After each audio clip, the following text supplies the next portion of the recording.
I'm not supposed to swear. It's hard for me. It's hard for me. So I'm gonna try some new stuff. Here we go. What's up? What's going on? You guys been watching the news? Hugo Chavez died. For those of you who don't know, he's the king of Guacamole. Because after Mexico, I don't know any of the countries. I don't know. And the vice president, I don't need your help. This isn't a test. Somebody yelled out Venezuela. I kind of knew that. I'm talking jokes. You know that one joke where the guy says, I just flew in here and boy, are my arms tired?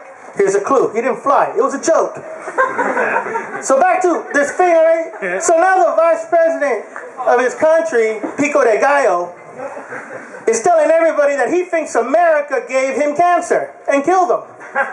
That's ridiculous. I'm thinking that's ridiculous because think about it. If Barack Obama could give people cancer at will, wouldn't Rush Limbaugh be in the hospital right now?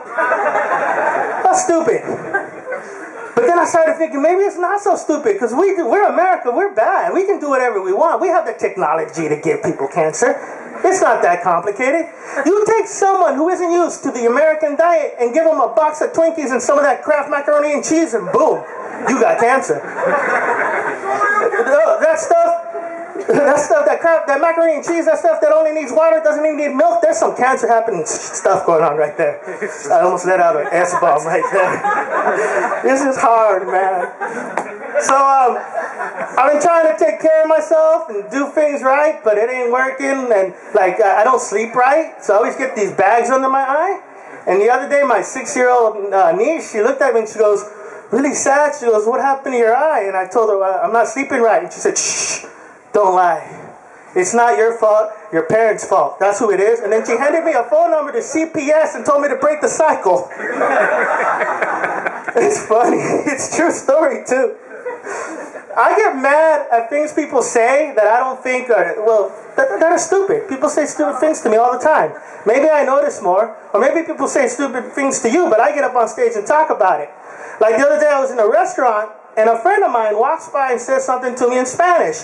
And I answered in Spanish. And then my other friend who was sitting next to me says to me, wow, I didn't know you were that kind of Mexican. And I'm like, well, what do you mean? He says, you know, the kind that could speak Spanish. And like, oh, you thought I was a Chinese Mexican. You thought I was from the Changhao part of Mexico. No, man. Gotta look at my notes because I smoke pot. Gay for pot. Yeah. Is that it? I know there's more of you in here. You just forgot. This looks like a pothead crowd of me right here. Oh, man. Other things people say to me, like the other day, this guy was telling me how he went to Monterey, and he had a great time, and he goes, you should go. And I said, I've never been. How long does it take to get there? And he goes, from here? And I know, not stupid, not from here. Why don't you pick a city at random and don't tell me? Why don't you pick Cleveland and then when you tell me it takes 2 days, and then when I get there in 2 hours, I'm like, wow, Roberto, you made some great time.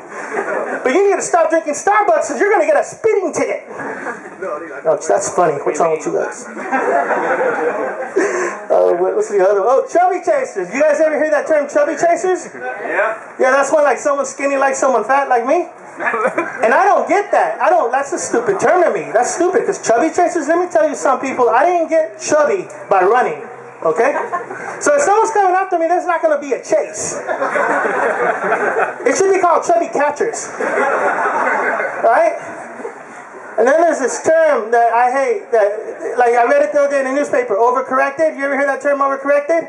Usually you hear it in a police report about a car accident. They're all, you know, the driver veered towards the left, overcorrected to the right, swerved to 3 lanes, and ended up dead in a ditch. When do you end up dead in a ditch and you did something overly correct? If you ended up dead in a ditch, you over-screwed up, right? Oh, man.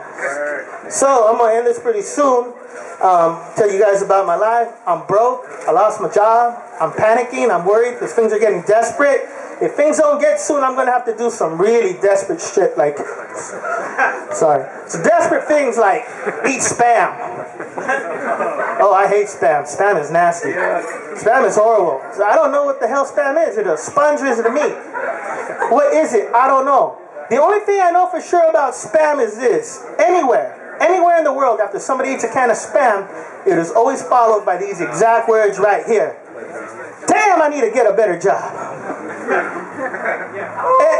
Oh, thank you. Somebody liked it back there somewhere.